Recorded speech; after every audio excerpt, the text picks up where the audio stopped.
Welcome. In today's video, we're going to explore how to mute video call notifications from a specific group on the Messenger app for PC. If you find yourself getting overwhelmed by constant video call alerts, this step-by-step guide will help you regain some peace and quiet. Let's get started.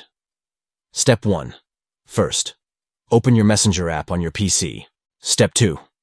Next, locate the group chat that you want to mute. This is the group where those video call notifications are coming from. Step 3. Once you're in the group chat, look for the 3 dots at the top of the conversation.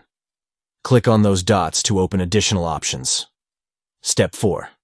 From the drop-down menu, select Mute. This option will help you silence any incoming video call alerts from this group. Step 5.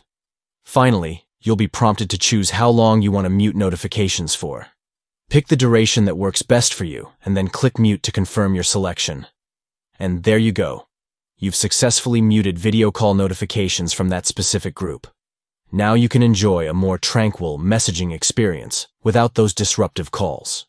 Remember, you can always unmute the group later if you decide you want to start receiving notifications again. Thanks for watching.